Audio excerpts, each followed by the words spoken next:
इतिहास के सबसे बड़े संकट में फंस चुका है चाइना। चीन की अर्थव्यवस्था कर रही है ऐतिहासिक क्रैश।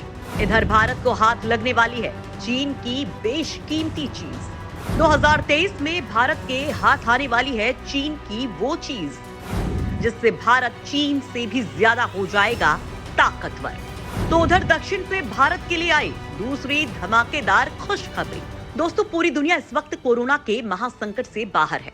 पूरी दुनिया आजाद घूम रही है, सिर्फ और सिर्फ चीन को छोड़कर। चीन में कोरोना ने इस समय बड़ा तांडव मचा रखा है। चीन से ये स्थिति नियंत्रण से बाहर हो गई है। चीन जीरो कोविड पॉलिसी पर लगा रहा और कोरोना ने धीरे धीरे पूरे मुल्क को ही अपनी आगोश में ले लिया। इधर भारत के लोगों में हर्ड इम्यूनिटी डेवलप हो चुकी है कि कोरोना के किसी भी वेरिएंट से भारत के लोग आसानी से लड़ सकते हैं। हम आपको एक उदाहरण देकर बताते हैं कि चीन में इस वक्त कोरोना के जिस वेरिएंट ने तबाही मचाई है उसका नाम है BF7 वेरिएंट। और हैरान कर देने वाली बात यह है कि भारत में ये वेरिएंट जुलाई 2022 से ही मौजूद है, लेकिन भारत में ऐसा कोई संकट नहीं आया। एक्सपर्ट्स का कहना है कि भारत के लोगों में कोरोना से लड़ने के लिए कारगर हर्ड इम्यूनिटी बन चुकी है और इसका असर भारत में आएगा ही नहीं। दोस्तों, एक अच्छी बात है और भारत इससे बचा रहेगा। दोस्तों, असली धमाकेदार खबर तो आगे है। दरअसल दोस्तों, चीन दुनिया में जिस चीज के बल पर ताकतवर बना, अब वो चीज भारत के हाथ आ सकती है, क्योंकि चीन कोरोना से बेहाल है और दुनिया चीन पर भरोसा नहीं कर सकती है। और अब पूरी दुनिया का ध्यान भारत की ओर आ गया है और चीन के पास जो फैक्ट्री ऑफ वर्ल्ड का ताज था, अब वो भारत के सिर सजने वाला है। यानी आने वाले कुछ दिनों में, यानी 2023 में कुछ ऐसा ऐलान हो सकता है जो भारत को रातों रात माला माल कर देगा। भारत के पास बहुत बड़ा मौका आने वाला है जो भारत को दुनिया की तीसरी सबसे बड़ी इकोनॉमी बनाने में सबसे बड़ा मददगार होगा। वही दोस्तों, भारत के लिए एक और गुड न्यूज है, क्योंकि भारत ने चीन को दक्षिणी मोर्चे पर से पटखनी देने के लिए ऐसा प्लान तैयार किया है जिसके बाद भारत चीन से कहीं आगे निकल जाएगा। चीन किसी भी देश से तनाव को बढ़ाने वाली स्थिति में भी नहीं रहेगा। तो चलिए जानते हैं पूरी खबर। भारत के सिर सजने वाला है फैक्ट्री ऑफ वर्ल्ड। कोरोना में फंसा चीन, इधर भारत के पास बड़ा मौका। दोस्तों, कोरोना महामारी की मार झेल रहा चीन हर तरफ से नुकसान झेलता नजर आ रहा है। चीन के कारखानों में मजदूरों की भारी कमी की कई रिपोर्ट भी सामने आ चुकी हैं। चीन में कम सैलरी में जोखिम भरा काम करने से मजदूर कतरा रहे हैं। इसका सीधा असर चीन की अर्थव्यवस्था पर पड़ रहा है। यहाँ बात हो रही है चीन के फैक्ट्री ऑफ वर्ल्ड के ताज के बारे में। यही हाल रहा तो वो दिन दूर नहीं जब चीन अपने इस ताज को खो दे। कोरोना की बार बार मार झेल रहे चीन के कारखानों में मजदूरों की कमी के कारण प्रोडक्शन का ग्राफ बेहद नीचे आ चुका है। चीन में मजदूर कोरोना से खौफ में है, साथ ही वहां सैलरी का भी मसला बड़ा है। हमेशा शिकायत आती रही है कि चीन की फैक्ट्रियों में काम करने वाले मजदूरों को कम सैलरी दी जाती है। ये भी एक बड़ी वजह है जो चीन में मजदूरों की संख्या को कम कर रही है। चीन की मौजूदा हालात को देखते हुए भारत को एक बड़ा मौका मिलने का अवसर साफ दिखाई दे रहा है। समय आ गया है जब भारत वर्ल्ड फैक्ट्री बनने के बारे में सोच सकता है। भारत अगर अच्छी सैलरी वाली नौकरियों का अवसर बढ़ाए तो देश को बड़ा फायदा हो सकता है, खासकर मैन्युफैक्चरिंग क्षेत्र में। और बड़ी खबर यह है कि मोदी सरकार इस दिशा में काम करना शुरू कर चुकी है। हाल ही में ऑस्ट्रेलिया के ब्रिस्बेन में इंडो पैसिफिक इकोनॉमिक फ्रेमवर्क की बैठक के दौरान भी यही चर्चा हुई थी।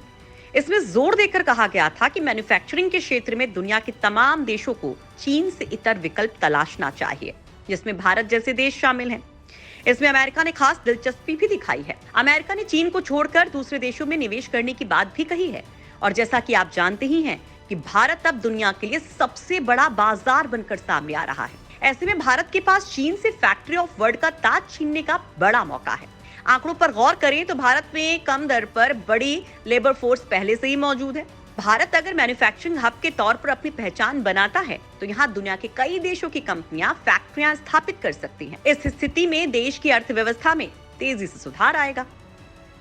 चीन को दक्षिणी मोर्चे पर पचखनी देने की तैयारी। 2023 की शुरुआत में ही चीन को मिलेगा जवाब। दोस्तों, भारत चीन से सिर्फ फैक्ट्री ऑफ वर्ल्ड का ताज ही नहीं छीनने वाला है, बल्कि चीन को दक्षिणी मोर्चे पर पचखनी देने की तैयारी भी कर रहा है। भारत एक ओर जहां अपने सैन्य पावर से चीन को ओवरटेक कर रहा है, तो वहीं इकोनॉमी के मामले में भी भारत दुनिया को चीन की बजाय भारत में निवेश करने और चीन का ताज अपने सिर सजाने की तैयारी कर चुका है। वहीं मोदी सरकार भी चीन को कूटनीतिक जवाब देने की बड़ी तैयारी कर चुकी है और चीन ने जो सपना षड्यंत्रों के साथ कई देशों पर कब्जा करने का प्लान तैयार किया था, उस पर अब पानी फिरने वाला है। उदाहरण के लिए श्रीलंका को बर्बाद करने में चीन का सबसे बड़ा रोल है। चीन ने लोन के बदले उसका एक बड़ा पोर्ट छीन लिया था और अब कर्ज नहीं देने के बदले उसके बाकी के संसाधन भी हड़पने की योजना बना रहा है। लेकिन दोस्तों, अब भारत चीन का ये सपना भी तोड़ कर रहेगा। दरअसल इस साल की शुरुआत में जब श्रीलंका अपने 7 दशकों में सबसे खराब आर्थिक स्थिति से जूझ रहा था, देश में गृह युद्ध के हालात पैदा हो गए थे, लोग ईंधन, दवाइयों और जरूरी चीजों के लिए सड़कों पर उतरकर संघर्ष करने लगे थे, तब भारत ने पड़ोसी धर्म निभाते हुए मामले में हस्तक्षेप किया और बड़े पैमाने पर उसकी आर्थिक मदद की थी। भारत ने जनवरी से जुलाई के बीच श्रीलंका को लगभग $4 बिलियन की सहायता उपलब्ध कराई थी। इतना ही नहीं, भारत ने श्रीलंका के 2.2 करोड़ लोगों के लिए जरूरी दवाओं को ले जाने के लिए एक युद्धपोत भी भेजा था। अब श्रीलंका को अंतर्राष्ट्रीय मुद्रा कोष IMF ने $2.9 बिलियन का कर्ज देने की सहमति जता दी है और इसकी अर्थव्यवस्था लगभग स्थिर हो गई है। तब भारत यहाँ पर चीन के प्रभाव का मुकाबला करने के लिए और कोविड से बेहाल चीन की स्थिति को देखते हुए श्रीलंका में बड़ा निवेश करने की सोच रहा है। श्रीलंकाई सरकार के एक मंत्री ने रॉयटर्स से इसकी जानकारी साझा की है। श्रीलंका के विदेश मंत्री अली साबरी ने इस महीने कहा, अभी हम जो देख रहे हैं वो भारत की तरफ से होने वाला निवेश है। वर्तमान में भारत की तरफ से $1 बिलियन से भी अधिक की परियोजनाओं की एक श्रृंखला की बात चल रही है, जो श्रीलंका की स्थिति मजबूत करने में मदद करेगा। जितना हो सके वो उतना निवेश करने को तैयार हैं। यानी भारत की संप्रभुता को नुकसान पहुंचाने वाले चीन को भारत ने जोरदार सैन्य और कूटनीतिक जवाब दिया है। हालांकि इस संबंध में आपका क्या मानना है, कमेंट बॉक्स में जरूर बताएं।